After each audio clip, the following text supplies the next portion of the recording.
नमस्कार प्यारे साथियों, नैनो एकेडमी यूट्यूब चैनल पर आप सभी का स्वागत है। आज ये अपनी कक्षा में अपन कक्षा 6 की जो एनसीईआरटी है उसमें इतिहास विषय में अध्याय 3 आरंभिक नगर के बारे में अपन अध्ययन करेंगे। कक्षा 6 की इतिहास बुक्स को अपन पढ़ रहे हैं और जिसमें अपन अध्ययन करेंगे अध्याय 3 का। इसमें देखिए मुख्य रूप से अपन कुछ महत्वपूर्ण टॉपिक देखेंगे। हालांकि अपने एनसीईआरटी कक्षा 6 की जो इतिहास बुक्स है उसमें सीमित देर का है आरंभिक नगर के बारे में। बड़ी कक्षा में अपन पढ़ेंगे तो थोड़ा विस्तृत तरीके से पढ़ेंगे। इसमें जितना देर का है उनको मैंने नोट्स के रूप में यहाँ पे आपके सामने प्रस्तुत कर रहा हूँ। तो इसमें देखिए पहला अपन पढ़ेंगे हड़प्पा सभ्यता या सिंधु घाटी सभ्यता है क्या। इनका नाम हड़प्पा सभ्यता या सिंधु घाटी सभ्यता क्यों पड़ा। उसके बाद में हड़प्पा सभ्यता के नगरों की विशेषता और नगर और नए शिल्प के बारे में अध्ययन करेंगे। नगरों में रहने वाले के लिए भोजन किस प्रकार से आता था, कहाँ से प्राप्त होता था, उनके बारे में जानकारी प्राप्त करेंगे। गुजरात का हड़प्पा नगर और हड़प्पा सभ्यता का अंत और कुछ महत्वपूर्ण तिथियों के बारे में अपन जो कि है कि चर्चा करेंगे बिल्कुल शॉर्ट तरीके से। तो आइए प्रारंभ करते हैं। हड़प्पा सभ्यता या सिंधु घाटी सभ्यता है क्या। लगभग 150 साल पहले पंजाब में रेलवे लाइन बिछाते समय इंजीनियरों को हड़प्पा पूरा स्थल मिला और इन लोगों ने क्या किया, इन लोगों को पता था नहीं और इन लोगों ने इन हड़प्पा पूरा स्थलों को क्या किया, उन्होंने इसे खंडर समझकर हजारों ईंटें हैं जो कि वहाँ से उखाड़ ली और रेलवे लाइनें बिछानी प्रारंभ कर दिया। रेलवे लाइन बिछाई, इस कारण कई इमारतें पूरी तरह से नष्ट हो गई। अब वो ये रेलवे लाइन बिछा रहे थे तो बीच में कुछ इस प्रकार के खंडर आए तो इन इंजीनियरों ने समझा कि कोई पुराना खंडर है और उनको यहाँ से उखाड़ दिया और यहाँ पे क्या कर दिया इन लोगों ने, रेलवे लाइन है जो कि बिछा दी। लगभग 80 साल पहले पुरातत्वविदों ने इस खंडर को ढूंढा। 80 साल पहले पुरातत्वविदों ने क्या किया, इस खंडर को क्या किया, ढूंढा। हड़प्पा नगर की खोज सबसे पहले हुई थी, इसलिए अब सबसे पहले खोज कौन से नगर की हुई, हड़प्पा नगर की। इसलिए बाद के सभी इस तरह के पुरास्थलों की इमारतों और चीज़ों को हड़प्पा सभ्यता कहा गया। इन शहरों का निर्माण लगभग 4700 वर्ष पूर्व हुआ माना जाता है। तो ये था हड़प्पा सभ्यता और सिंधु घाटी सभ्यता। हड़प्पा सभ्यता के नगरों की विशेषता क्या क्या है। तो इसमें देखिए जो कि हड़प्पा सभ्यता में जो नगर बने हुए थे, नगरों को 2 या 2 से अधिक हिस्सों में बांटा गया था। एक हिस्सा था पश्चिमी भाग जिसे नगर दुर्ग कहा जाता था। ये छोटा होता था लेकिन ऊंचाई पर बना हुआ होता था। और दूसरा भाग है जो कि निचला नगर या बड़ा, ये निचले इलाके में था। दोनों हिस्सों की चार दीवारें पक्की ईंटों की बनाई हुई होती थी।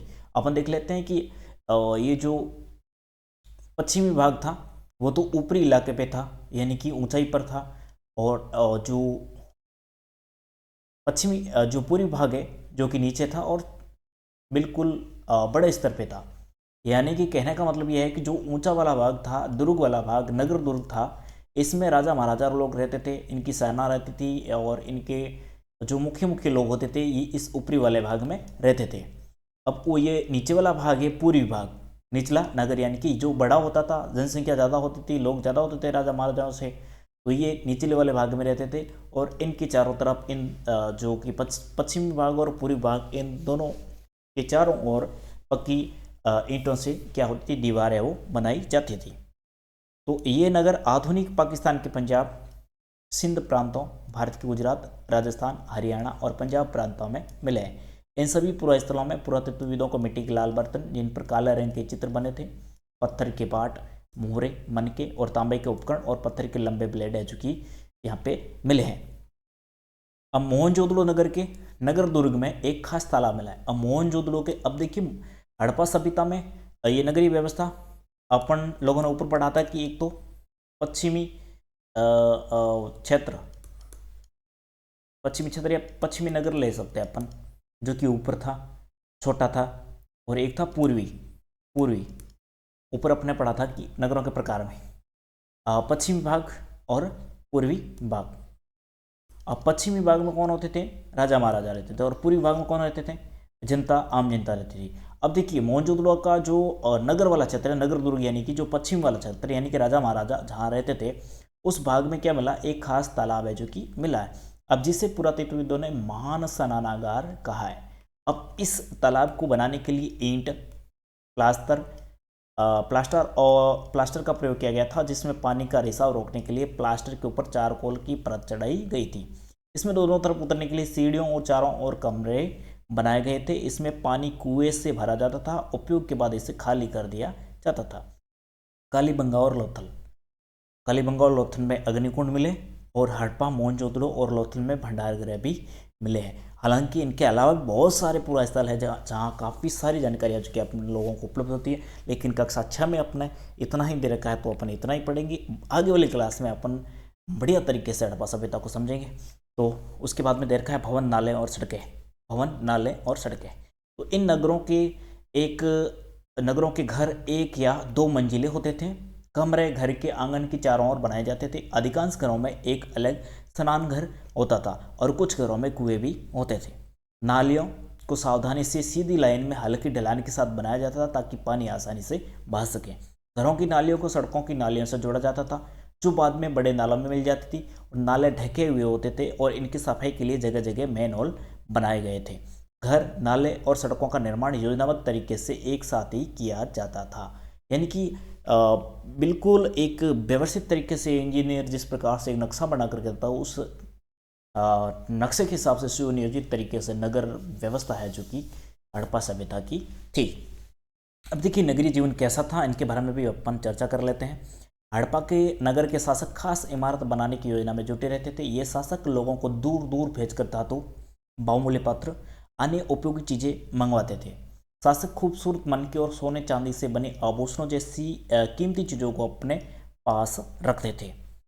इन नगरों में लिपिक लोग भी रहते थे जो मुहरों पर लिखते थे, साथ में अन्य चीजों पर भी लिखते थे जो अब बच नहीं पाई है। अब देखिए ताम्र पत्र वगैरह ये पत्थर है, ये तो मोहर है, ये तो वर्तमान समय में उपलब्ध है, लेकिन अन्य चीज़ों पे लिखते थे तो वो बच नहीं पाई क्योंकि समय के साथ में है जो कि वो नष्ट हो चुकी है। इनके अलावा नगरों में शिल्पकार जो कि स्त्री और पुरुष दोनों भी रहते थे, जो अपने घरों या किसी उद्योग स्थल तरह तरह की चीज़ें बनाते थे। लोग लंबी यात्राएं भी करते थे, वहाँ से उपयोगी वस्तुएं, सुदूर देशों की किस्से कहानियाँ अपने साथ है जो कि लाते थे। तो इस प्रकार से इनका नगरीय जीवन था। और नगर और नए शिल्प के बारे में भी अपन अध्ययन कर लेते हैं। नगर और नए शिल्प, हड़प्पा के नगरों से पुरातत्वविदों को पत्थर, शंख, तांबे, कांसे, सोने और चांदी से बनी चीज़ें मिली हैं। तांबे और कांसे से बने औजार, हथियार, गहने और बर्तन मिले हैं। सोने और चांदी से बने गहने और बर्तन मिले हैं। सबसे आकर्षक वस्तुओं में मनके, बाट और फलक मिले हैं। हड़प्पा सभ्यता के लोग पत्थर की आयताकार मोहरें बनाते थे। पत्थर की कैसी मोहरें? आयताकार। इन मोहरों पर जानवरों के चित्र मिले हैं। प्रश्न कहीं से भी पूछा जा सकता है कि हड़प्पा सभ्यता के लोग हैं जो कि पत्थर की किस प्रकार की मोहरें बनाते थे, त्रिभुजाकार, आयताकार, षष्ठाकार। तो ये आयताकार बनाते थे और इन पर चित्र किसके थे? ये प्रश्न कई बार पूछा जा चुका है कि हड़प्पा सभ्यता के जो लोग होते थे जो कि मोहरें बनाते थे, उस पर चित्र है जो कि किनका होता था? तो जानवरों का चित्र है जो कि ज़्यादातर वो होता था। और काले रंग से डिजाइन किए हुए लाल मिट्टी के बर्तन बनाते थे। मोहनजोदड़ो से कपड़े के अवशेष मिले हैं। संभव 7000 वर्ष पूर्व मेहरगढ़ में कपास की खेती होती थी और पक्की मिट्टी तथा फ्योंस से बनी तकलियां सूत कताई का संकेत है जो कि हमें देती है। विशेषज्ञों द्वारा अधिकांश वस्तुओं का निर्माण किया जाता था जो किसी खास चीज़ को बनाने के लिए खास प्रशिक्षण लेते हैं, उन्हें विशेषज्ञ कहा जाता है। जैसे कि पत्थर तराशना, मन के चमकाना या फिर मोहरों पर पच्चीकारी करना आदि। अब देखिए कच्चे माल की खोज के लिए हड़प्पा सभ्यता के लोग कहाँ कहाँ जाते थे, कहाँ कहाँ विचरण करते थे। तो देखिए तांबे के लिए तांबे का आयात है जो कि राजस्थान से होता था और ओमान से होता था। टिन का आयात है जो कि ईरान और अफगानिस्तान से होता था। सोने का आयात है जो कि कर्नाटक से होता था। बहुमूल्य पत्र का आयात है जो कि गुजरात, ईरान और अफगानिस्तान से होता था। अब नगरों में रहने वाले जो लोग थे उनके लिए भोजन की व्यवस्था किस प्रकार से होती थी उनके बारे में भी अपन चर्चा कर लेते हैं। तो देखिए गांव में रहने वाले किसान और चरवाहे शहरों में रहने वाले शासकों, लेखकों और दस्तकारों को खाने के लिए सामान देते थे। हड़प्पा के लोग गेहूं, जौ, दालें, मटर, धान, तिल और सरसों उगाते थे तथा गाय, भैंस, भेड़ और बकरियां पालते थे। और वे लोग सूखे महीनों में मवेशियों की झुंडों को लेकर चारा पानी की तलाश में दूर दूर जाते थे। वे बेर इकट्ठा करते और मछलियां पकड़ते और हिरण जैसे जानवरों का शिकार भी करते थे। और हल्के आकार के खिलौने मिलने से हल्के आकार के खिलौने मिलने से पता चलता है कि हड़प्पा काल में लकड़ी के हल भी बनाए जाते थे और फसलों की सिंचाई के लिए पानी का संचय भी है जो कि किया जाता था। अब देखिए कुल मिलाकर के बात यह है कि ये लोग धान का भी उपयोग करते थे, शिकार भी करते थे और खाद्य संग्रह के रूप में इधर उधर जाते थे। तो फिर बेर और इनके साथ में मछलियाँ पकड़ते थे, हिरण, और इनका भी शिकार है जो कि हड़प्पा सभ्यता के लोग हैं वो करते थे। और इसी प्रकार अपने जीवन यापन में भोजन के रूप में इनका है वो उपयोग ये लोग करते थे। अब देखिए गुजरात का हड़प्पाकालीन नगर। अब गुजरात में हड़प्पा काल के कौन कौन से नगर है, यहाँ इन दोनों का बार बार प्रश्न कंपटीशन एग्जाम में सीधा पूछा जाता है कि धौलावीरा कहाँ स्थित है और लोथल कहाँ स्थित है। तो देखिए धौलावीरा कच्छ के इलाके में खदीर बेद के किनारे बसा नगर था। इस नगर को 3 भागों में बांटा गया था। इसे पत्थर की दीवारों से घेरा गया था। इनके बड़े बड़े प्रवेश द्वार थे और इस नगर में एक खुला मैदान भी था जहाँ सार्वजनिक कार्यक्रम किया जाता था। यहाँ एक अनोखा अभिलेख मिला है जो बड़े बड़े अक्षरों में पत्थरों में खुदा हुआ है और लकड़ी में जड़ा गया है। तो धौलावीरा कहाँ है, गुजरात में। और इन यहाँ पे क्या क्या मिला है उनके बारे में प्रश्न पूछा जाता है। ज़्यादातर यही पूछा जाता है कि धौलावीरा स्थल कहाँ है और यहाँ पर क्या क्या मिला है। उसके बाद में अगला है लोथल।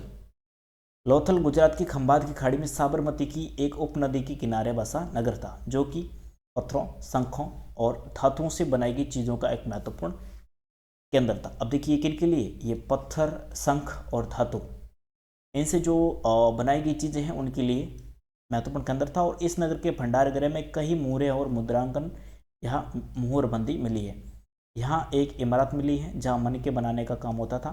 पत्थर के टुकड़े, अत बने मनके बनाने वाले उपकरण और तैयार मनके भी मिले हैं।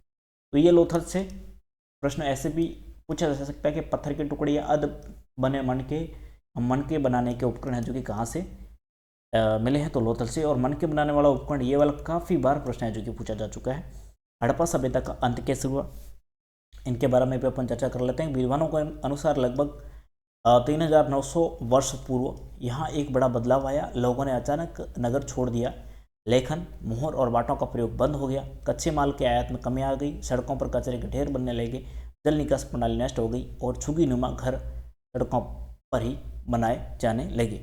तो कुछ इस प्रकार से इन्होंने विचार रखे। अगर अलग अलग विद्वानों ने अलग अलग विचार रखे हैं। तो देखिए हड़प्पा सभ्यता का अंत कैसे हुआ। तो हड़प्पा सभ्यता का अंत से संबंधित कुछ बातें हैं कि नदियाँ सूख गई क्योंकि ये सभ्यता नदी के आसपास थी। और किसी ने कहा कि जंगलों का विनाश हो गया। किसी ने कहा कुछ इलाकों में बाढ़ आ गई। शासकों का नियंत्रण है जो कि समाप्त हो गया। सिंध और पंजाब, आधुनिक पाकिस्तान की बस्तियां उजड़ गई तथा कई लोग पूर्व और दक्षिण के इलाकों में नई और छोटी बस्तियों में आकर बस गए। तो इस प्रकार से लोगों ने अलग अलग तरीके से कहा कि इस प्रकार से कुछ परिस्थितियाँ रही होगी जिनकी वजह से हड़प्पा सभ्यता का है जो कि अंत हुआ था। तो देखिए कुछ महत्वपूर्ण तिथियाँ, मेहरगढ़ में कपास की खेती जो कि 7000 वर्ष पूर्व, और नगरों का आरंभ 4700 वर्ष पूर्व। हड़प्पा के नगरों के अंत की शुरुआत 3900 वर्ष पूर्व और अन्य नगरों का विकास है जो कि 2500 वर्ष पूर्व। तो इस प्रकार से आरंभिक नगर पाठ संख्या अपना 3 जो कि अपन ने पढ़ा। अब ये जो अपन लोगों ने आरंभिक नगर पाठ संख्या 3 की जो अध्ययन किया है, जो कि ये जो कंटेंट है, ये जो नोट्स है, ये PDF के रूप में आपको मैं आप यदि गूगल पर जाएंगे तो नैनो एकेडमी हमारी वेबसाइट है nanoacademy.com, इस पर ये अपलोड कर देंगे। वहाँ पर ये PDF है जो कि आपको उपलब्ध हो जाएगी। और इनके साथ में मैं एक और सूचना देना चाहता हूँ कि ये अपन न्यू NCERT बुक्स पढ़ रहे हैं। कौन सी पढ़ रहे हैं? न्यू।